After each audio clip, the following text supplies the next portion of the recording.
Hello friends, today we are going to talk about scripting in autistic people. It is commonly described as repetition of phrases or reciting of lines from movies, books, from songs, rhymes, cartoons, entire conversations between two people. This is usually used as a means of communication or self-regulation in autistic people. The common term used here is echolalia, which can be immediate or delayed. Immediate means they hear something and they replicate that information or say that entire phrase. But in delayed, you will find that they hear some song repeatedly or watch a movie or a cartoon and later on they replicate it exactly. Even the mannerisms, the accent is the same. If we look at it from a language processing point of view, we as neurotypicals are more analytical because we try to take in words, combine them into phrases, and then try to replicate it. But as for them, they are Gestalt language processors, which means they take in chunks of information, not words. So they take the entire phrase, learn how to apply it in a situation, and that is what becomes their form of communication. Because their working memory takes time to process, to understand how to combine words together, and they end up learning phrases in social interactions. Next, we need to understand why this scripting happens. It simplifies communication for autistic people. The verbal working memory, which is the challenge of putting your thoughts into expression of ideas, expressing it to another person could be challenging. So having these ready-made scripts initially when they're still working on that working memory part helps them to maintain conversation with people, to express their ideas, to express their needs, which is really beneficial. Second, it becomes a means of socialization. How? If somebody asks them, "How are you?" the response becomes automatic. "I am fine."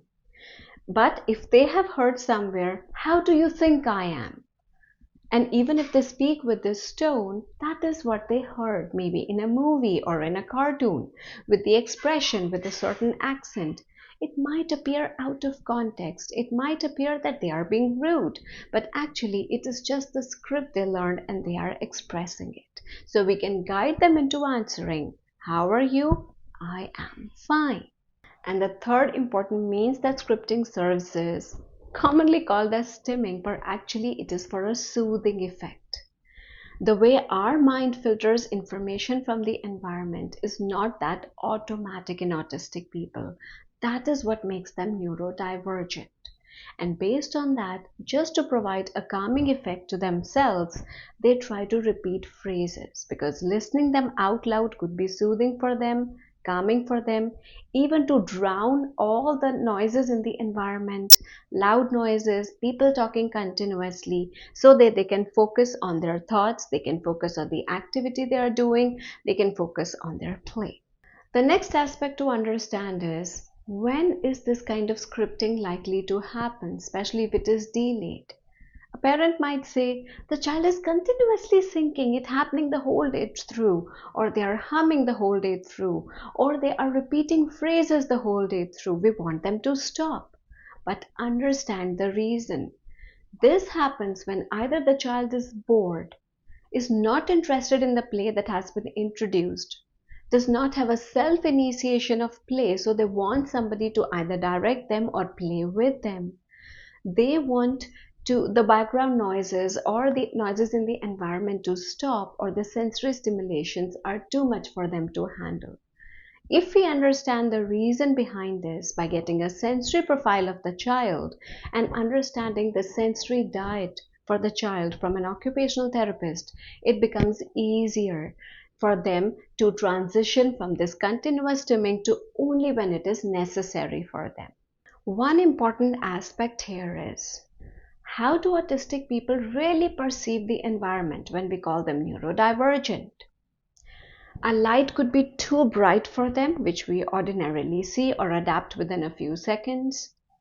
Even if people are talking around us, we may still be able to focus on our work, but maybe not them. That is why so many of them face challenges at school, because the stimulations are too much, too many kids sitting around them, the teacher continuously talking, children moving around them, windows, lights, glares, too many hangings on the wall. Everything could be distracting. Even the pressure of the seat could be distracting. And as a result, they keep humming in the classroom as well.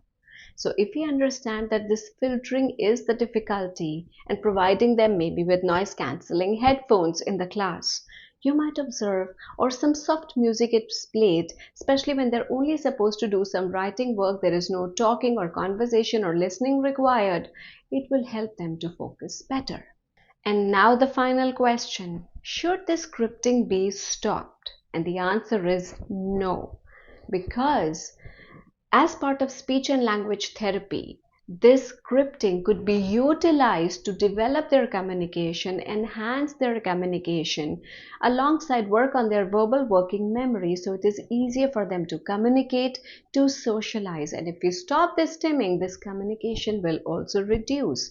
You will find that it affects their mental health, their confidence in communicating with others. Secondly, as part of their sensory regulation, it provides them a calming effect. So instead of just stopping their songs or telling them, don't sing, don't continuously talk, instead, if you try to put a soft background music while they are working, or let them have some soft music in their ears, if you think in the background it's not possible, then it will help them to focus on their work better, attend to the task better. You can visually demonstrate to them, because I cannot emphasize enough, they are excellent visual learners. Their memory is really good. So if we can utilize them, that they will observe steps and then follow them well. Let me know if this video on scripting was informative for you by liking the video, adding any comments, queries or suggestions below, ringing the bell icon for notifications, subscribing to the channel, and we'll meet again soon. Bye.